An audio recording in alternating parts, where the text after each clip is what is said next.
할렐루야, 주님의 이름으로 인사드립니다. 금요 성령집회 오신 분들을 진심으로 환영합니다. 오늘 우리 주시는 말씀은 미가서 5장 10절로 15절 말씀입니다. 제가 봉독하겠습니다. 우리 함께 읽겠습니다.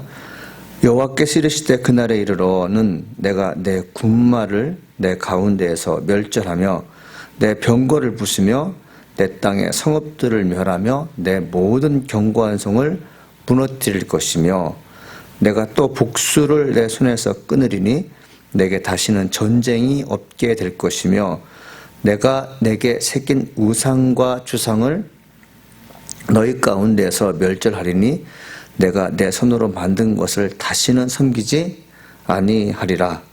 내가 또 내 아세라 목상을 너희 가운데에서 빼버리고 내 성읍들을 멸할 것이며 내가 또 진노와 분노로 순종하지 아니한 나라에 갚으리라 하셨느니라. 아멘.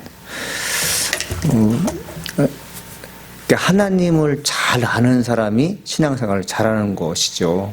하나님을 모르면 신앙생활을 못합니다. 신앙생활을 못한다는 것은 이 땅에서 마땅히 누려야 할 복을 누리지 못함을 뜻하겠죠. 이 땅에서 마땅히 누려야 할 복을 누리지 못하는 사람들은 어떤 사람일까요? 자기 자신을 되게 처량하게 느껴지고요. 남들로부터 평가받는 것에서 무척이나 불편하게 생각하겠죠. 반대로 우리가 하나님을 잘 안다면, 하나님이 어떤 분인가를 잘 안다면 웬만한 어떤 역경과 고난을 이겨낼 수 있을 것입니다. 저는 그렇게 믿습니다. 하나님이 어떤 분인가를 잘 안다면 세상을 바라보는 시야와 그리고 우리가 당한 고난이 도리어 은혜의 시간이 될 거라는 것을 알게 될 것입니다. 하나님을 잘 알아야 된 이유 중에 하나가 무엇인지 오늘 말씀 중에서 기록되고 있거든요. 심판하면 어떤 생각이 들게 됩니까? 죄를 범한 사람들에 대해서 가혹한 형벌이 취해지고 그들을 다시는 이 땅에서 생존하지 못하게 될 것이다. 즉 뭐냐면 사람으로서 존엄성뿐만 아니라 그들이 모든 안위와 안정에 대해서 보장받지 못하게 할 것이라는 것이 일반 백성들이 주어지는 생각인데요. 하나님의 심판은 다릅니다. 기존의 집을 부수고 새 집을 지을 때가 있어요. 그러면 어떻게 합니까? 그 집을 짓기 위해서, 새 집을 짓기 위해서 옛날에 있는 집의 흔적을 다 여러분 없앱니다. 물론 땅이 있어서 그 옆에 집을 짓게 되면 옛날 집이라는 것을 보여주겠죠. 그렇지만 새 집을 짓기 위해서 땅이 그것밖에 없다면 그 옛날 집을 흔적도 없이 부수게 됩니다. 만일에 새 집이 지어졌는데 그 새 집 건물 안에 옛날의 건물의 흔적, 무슨 그 골격이라든지 기둥이 있다면 시간이 흐르면서 그곳을 통해서 비가 새겼고요. 어느 때는 심하게 무너지게 됩니다. 이 새 집을 위해서 옛날 것을 다 흔적도 없이 버리는 것처럼 하나님의 심판을 받는다는 것은 그것입니다. 너희들이 갖고 있는 옛 것을 다 버리기를 원하시는 하나님의 뜻이 있습니다. 내가 심판받는다, 내가 하나님으로부터 고난받는 것 같다라고 스스로 느낄 때는 언제입니까? 내가 이제서야 비로소 하나님이 원하시는 새 집으로 살 수 있겠다라는 것이죠. 우리 자신은 성전입니다. 이 성전이 새로워지지 않으면 하나님을 기쁘시게 할 수 없습니다. 이 성전이 기능을 왕성하게 하려면 무엇이 필요하냐? 내가 거룩한 삶을 살아야 돼요. 거룩한 삶을 살지 못하면 이 땅에서 참 힘들어지는데, 새 집이 되었다는 것은 어떤 의미라고요? 옛날 것을 버리고 주님께서 원하는 것을 내가 취했다는 것이죠. 새 집에 쓰여지는 모든 것들이 새 것이듯이 하나님의 심판이 내게 주어졌다는 것은 무엇일까요? 옛 것은 다 버리고 이제 새로운 것을 가지고 내가 살 수 있다는 그런 것입니다.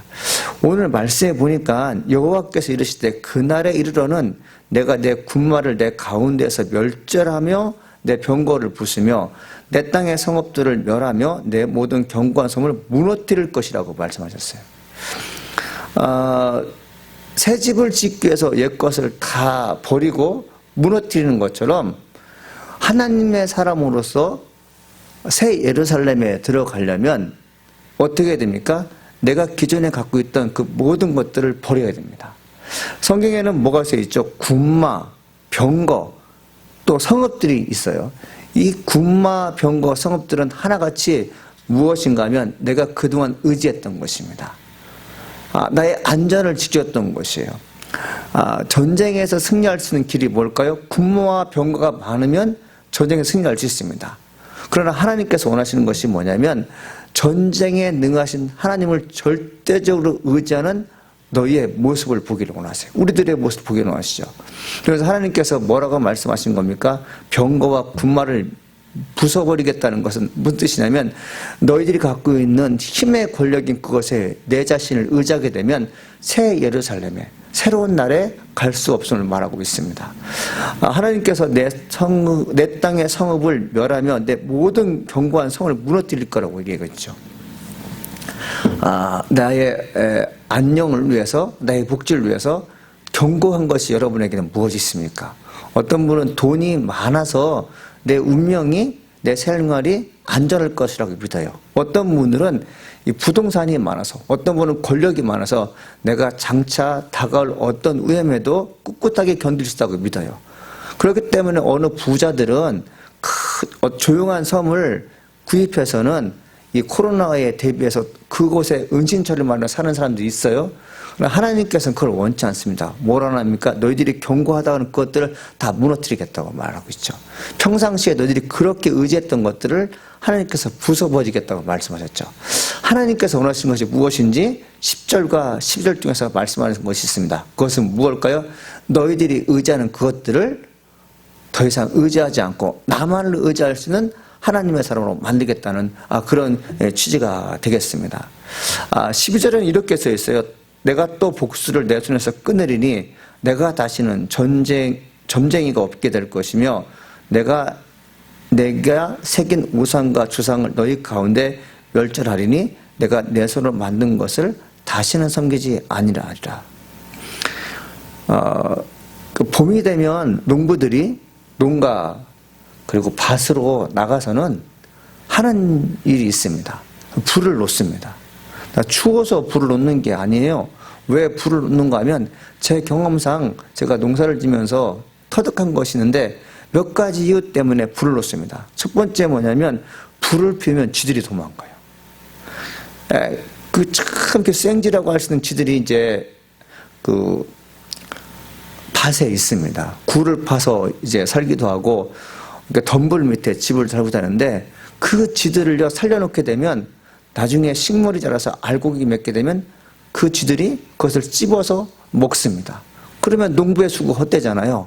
농부는 이걸 알았기 때문에 정말 누가 봐도 예쁘고 정말 귀엽다고 하는 그 쥐들을요 인정사정 할 거 없이 불로서 태워서 도망치게 하거나 불로 태워서 죽이는 걸 볼 수 있어요. 두 번째는 뭐냐면 곤충들입니다. 이 곤충들이 알을 놓게 되면 나중에 그들이 이제 봄이 지나서 이제 좀 지나게 되면 부화되잖아요. 그럼 그 곤충들이 식물의 즙을 빨아먹게 되죠. 그러면 식물들은 연약해져서 충실한 열매를 못 맺게 되죠. 그렇기 때문에 불을 놓죠. 농사 짓는 분들은 아실 거예요. 그러나 이 곤충을 박멸하기 위해서, 해충을 박멸하기 위해서, 혹은 이 쥐들을 내보내기 위해서 불을 놓는 것도 있지만 가장 중요한 것은 뭐냐면 이전에 있던 것을 태웁니다. 엉겅퀴가 있어요. 성경에서는 뭐라고 하면 가라지 같은 것들 있잖아요. 그것은 가을 추수기에 필요 없는 것이기 때문에 그냥 논이나 혹은 밭에 놔두게 됩니다. 겨울이 지나 봄이 되어서도 여전히 말라 있어요. 근데 그것이 따뜻한 봄 햇살을 받고 비를 맞게 되면 죽었던 것 같은데 그것이 다시 살아나게 됩니다. 그러면 그것이 이제 식물과 함께 우리가 먹을 수 있는 식물과 함께 자라나면서 어떤 일을 하게 되죠? 양분을 다 뺏어 먹죠. 결과적으로 식물, 열매를 맺는 그 식물들은 연약해지고 비실비실하게 되고 그 엉겅퀴 같은 것들, 가라지 같은 것들이 토실토실해서 피해를 입게 되죠. 그렇기 때문에 농부들은 그걸 가만두지 않습니다. 불로 태워서 아주 씨도 다 태워버리고 뿌리채 다 태워버리는 걸 볼 수 있어요. 자, 농부가 불을 지펴서 곤충들을 그리고 쥐들을 그리고 엉겅퀴를 태우는 것은 일종의 심판입니다. 이 심판은 누구를 위한 것입니까? 농부가 원하는 것이에요. 그것들을 심판하지 않으면, 그것을 풀로 태우지 않으면 어떻게 됩니까? 결실을 맺을 수가 없어요. 먹을 음식을 만들어낼 수가 없습니다. 자, 하나님께서 이스라엘 백성들에게 좋은 것을 주시고 싶은데 이스라엘 백성들이 먹지를 않습니다. 하나님께서 주시는 좋은 음식을 먹었음에도 불구하고 살이 찌지 않아요. 영적인 성숙이 일어나지 않아요. 왜 그럴까요? 어딘가 모르게 인간 내면에, 인간 영혼에 해충이 들어와서, 또 인간 내면에 쥐들이 들어와서, 인간 내면에 엉겅퀴가 들어와서 실제로 영적으로 성장해야 되는데 성장하지 못하는 무엇인가 있겠죠. 자, 이스라엘 백성들에게 무엇이 그들에게 있었을까요? 그것이 복술입니다. 점쟁이들입니다. 이 복술과 점쟁이들, 우리가 이제 뭔가를 알고 싶어 합니다. 미래에 대해서 내 운명을 알고 싶어요. 잘 사는 사람도, 가난한 사람도 미래에 대해서 알고 싶어요. 못 사는 사람들은 내 미래가 어떻게 될지 궁금하기 때문에 점을 볼 수 있고, 그 잘 사는 사람들은 내가 얼마나 잘 살 수 있으며 내가 가진 재물이 언제까지 유지될 수 있는 데서 묻고 싶어 하는 것이 인간의 본능입니다. 그러니까 믿음의 행위가 어떻게 펼쳐지는 것이요? 하나님께 내 운명을 맡기는 게 아니라 내 운명이 어떻게 될지 하나님과 다른 영을 가진 사람에게 내 영을 맡기게 되는 것이죠. 하나님 이거 싫어하시겠죠. 그런 자에게 하늘의 신령한 복이 주어지겠습니까? 인간이 살 동안만이 우리에게 복을 원하는 그런 삶이 우리는 아니에요. 믿음을 가진 자란 살아있을 때뿐만 아니라 죽어서도 영원히 하나님 나라에 갈 수 있는 그 믿음을 갖는 것이 우리에게 필요한데, 그 믿음, 하나님 나라까지 갈 수 있는 그 믿음을 지하는 것이 무엇입니까? 복술과 점쟁이들이에요. 인간이 인간을 의지해서는 영원성이 보장되지 않습니다. 그런데 정말 기가 막힌 것은 뭐냐면 보이지 않는 하나님 대신에 복술과 점쟁이에게 내 영혼을 맡기는 그런 무모한 짓을 한다는 거죠. 그리고 성경에 보니까 우상과 주상이 나와 있어요. 여러분, 우상과 주상은 어떤 것일까요? 하나님이 싫어하는 것입니다. 우상과 주상은 인간에게 있어서 참 중요한 것 중에 하나입니다. 왜 중요한 것인가 하면 자기 신앙을 새겨놓고 왔기 때문에 그래요. 자기 신념을 새겨놓았기 때문에 그래요. 우상에게 내 마음을 쏟았기 때문에 그렇습니다. 우상과 달리 주상이라는 것은 덩치가 큰 것이죠. 덩치가 크다는 것은 어떤 의미가 담겨 있을까요? 인간이 가지고 있는 삶의 터전을요, 어떻게 한다는 것이요? 넓힌다는 뜻이겠죠. 내가 그동안 이루었던 것을요, 우상에게 새겨놓습니다. 우상에 새겨놓은 것을 보고 후손들은 어떻게 생각하죠? 우리 조상들이 이렇듯 훌륭한 일을 하게 되었다. 우리 조상들이 이렇게 훌륭하게 한 배경에는 하나님께서 도와주셔서 생명을 주시고 능력을 주시고 지혜를 주셔서 다른 사람보다 훨씬 더 똑똑하고 능력 있는 사람이 되었다는 것을 인정해야 되는데, 자기 스스로 우상을 새겨놓았다는 것은 뭐냐면 하나님의 공로는 의식하지 않고 내가 나의 공로를 위해서 놀라운 일을 이루었다는 것을 공공연하게 선포하는 것입니다. 하나님께서 이걸 원하실까요? 주님 원하지 않죠. 우상이 여러분들 우리에게 어떤 의미를 줍니까?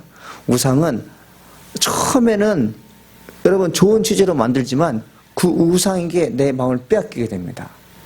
그러니까 우상을 만들고 난 다음에 우상에게 절을 하게 돼요? 우상은 아무런 힘이 없어요. 자기가 만들었는데 어떻게 여러분들 그 우상이 나를 도와줄 수가 있어요? 나를 만드신 하나님 나를 도와주시는 것이지 내가 만든 우상에 나를 도와주는 것이 아닙니다. 그것은 잠시 동안의 위안을 줄 뿐 영원한 안식을 주시는 것이 우상이 아니에요. 시카고 대학에 가게 되면 고대 중고등 박물관이 있습니다. 그 문을 열고 들어서게 되면 알코올 냄새가 코를 찌르죠. 좀 더 들어가게 되면 그 동물의 그 우상 그리고 이제 비석들이 쭉 나열되어 있어요. 제 키보다 훨씬 높은 그런 비석들이 세워졌는데 그 비석들을 보게 되면 아주 조그만 글씨로 빼곡하게 써놓은 걸 볼 수 있어요. 이야, 한자도 틀리지 않고 그걸 쓴다는 것은요 대단한 일이지 않습니까? 하나님께서 왜 그런 비석 세우는 일, 우상을 세우는 일, 주상 세우는 것을 싫어할까요? 인간이란 하나님을 영원하게 하는데 마음을 써야 되는 것이 옳은 것입니다. 그런데 우상을 만들고 주상을 세우는 일에 대해서 하나님께서 싫어하시는 것은 뭐냐면 우상을 만드는 과정이 힘들어요. 노동력을 착취하는 것이죠. 어떤 부유한 집안이나 강력한 왕권을 가진 사람일수록 우상과 주상이 크게 커지게 되는데 그것에 너무 신경을 쓰게 되면 인간은 하나님의 힘에 의해서 살아갈 사람이고 하나님께서 만들었기 때문에 하나님 의지하고 살아가겠는데 우상을 만드는 그 순간 우상을 만들게 하는 그 사람이 하나님보다 더 높은 사람인 줄 알고 착각해 버리게 됩니다. 자, 우상을 만드는 사람은 어떤 여러분 생각을 가지고 생각했어요? 이 우상을 잘 만들어서 우상을 부탁한 왕이나 군주에게 보여주기는 칭찬받는 거죠. 그 사람으로부터 칭찬받는다고 해서 영원성이 보장되면 만들어도 돼요. 그러나 이 땅에 속한 그 어떤 인간도 영원성을 보장해주거나 그들을 하나님의 나라에 이끌 수 있는 것이 못 됩니다. 하나님께서 우상을 싫어하는 이유가 뭘까요? 우상과 질투하시는 하나님은 아니에요. 하나님께서 만들어 놓은 우상을 누가 여러분 질투하겠습니까? 왜 우상을 싫어하시는가 하면 우상의 마음을 뺏기는 인간들 때문에 그렇습니다. 하나님의 피조물들이 우상에 너무 마음을 쏟게 되니까 그것이 마음이 아픈 것이죠. 그래서 하나님들은 우상을 박멸하겠다고 말씀하시는 거죠. 자, 그러면서 이제 뭐라고 말씀하십니까? 14절에 내가 또 내 아세라의 목상을 너희 가운데에서 빼버리고 내 성읍 등을 멸할 것이니 또 내가 진노와 분노로 순종하지 않은 날에 갚으리라 하셨느니라 되어 있어요. 하나님께서 이 우상의 목상, 아세라의 목상을요 너희 가운데 빼버리겠다는 것이 무엇입니까?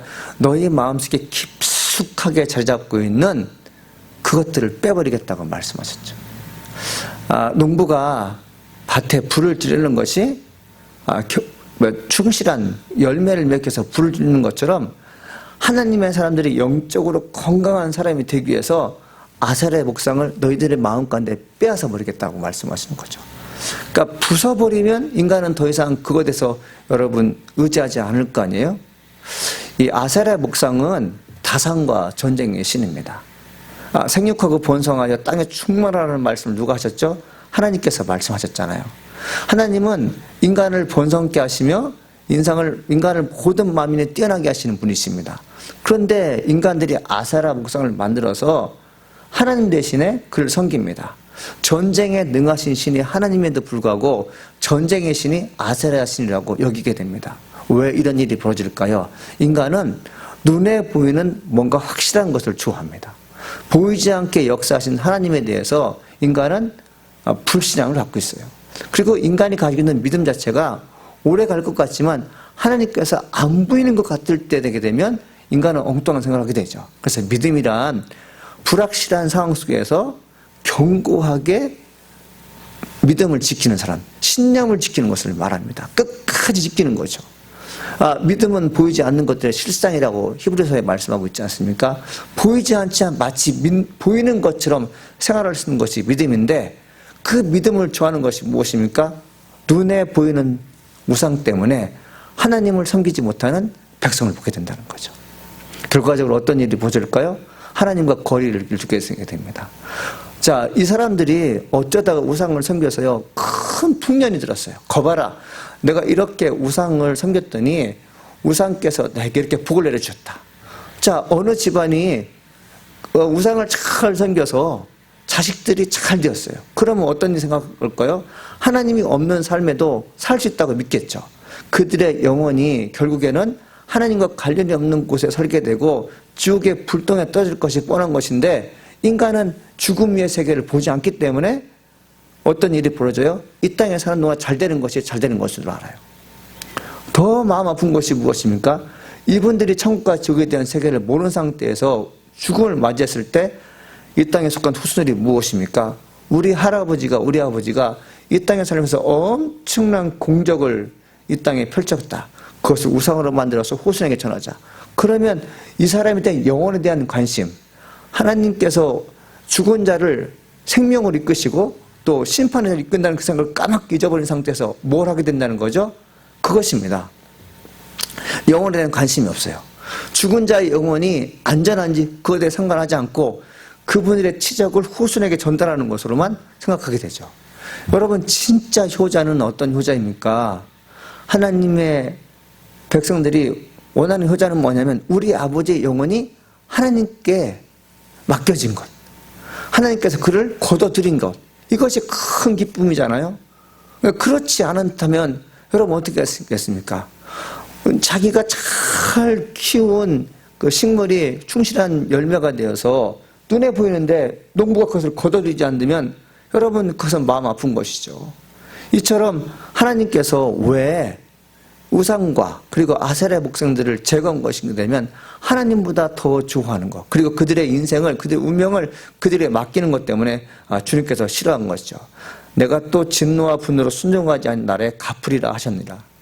여러분, 순종하지 않는다는 게 뭘까요? 하나님께 마음을 맡기지 않는 것입니다. 우상 의지하지 않고 주상을 의지하지 않고 하나님을 전적으로 의지하는 그들에게 하나님께서 뭐라고 말씀하신 거죠? 순종으로 아니한 나라를 갚으리라 하셨느니라. 그러면 심판이라는 게 뭐예요? 우상을 깨트리는 거? 여러분, 그리고 복수자들과 점쟁이를 내쫓는 거? 이런 것이 심판인데, 이런 심판이 우리에게 임했을 때 우리에게 주어지는 기쁨이 있어야 돼요. 하나님께서 내가 그토록 원했던 것 이루어 주시겠구나. 우리가 그토록 원하는 게 무엇입니까? 영원한 생명을 얻는 것이고 이 땅에서 하나님 백성으로서 의롭게 사는 것을 원하는데 그 의롭게 사는 것을 저해했던 세력들을 하나님께서 물리쳐 주시는구나. 그러니까 심판이라는 것이 뭐예요? 나를 복되게 하며 나를 영원하게 하기 위해서 심판을 주시는구나. 이렇게 알아야겠죠.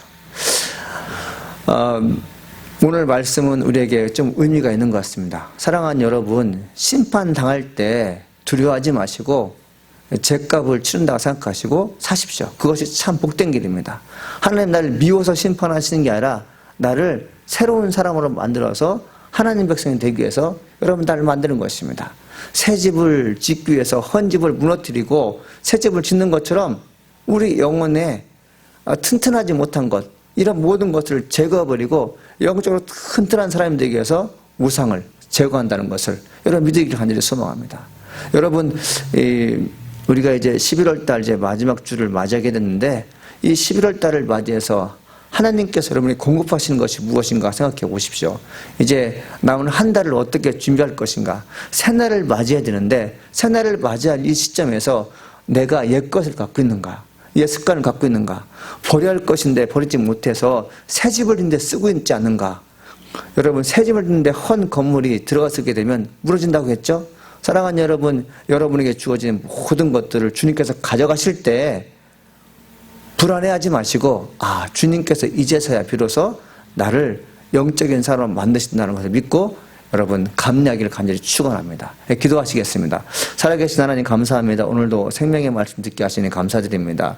하나님을 아는 백성들은 승리하게 되어 있습니다. 오늘 이스라엘 백성이 심판을 받게 되는데 이 심판의 내용이 사람을 미워하기 때문에, 사람을 정죄하는 것으로 끝이 나기 때문에 그런 것이 아니라 하나님께서 너무너무 사랑하시기 때문에 옛 것을 버리고 하나님 새로운 것을 추구하기를 원하신 하나님의 숨은 뜻이 있는 것을 볼 수 있습니다. 하나님 우리를 축복하시고 이끌어 주셔서 영원한 나라에 우리가 있게 하시고 예수님의 이름으로 이 땅에 살면서 승리할수록 여호와여 축복하여 주시옵소서. 하나님 감사합니다. 예수님의 이름으로 기도합니다. 아멘.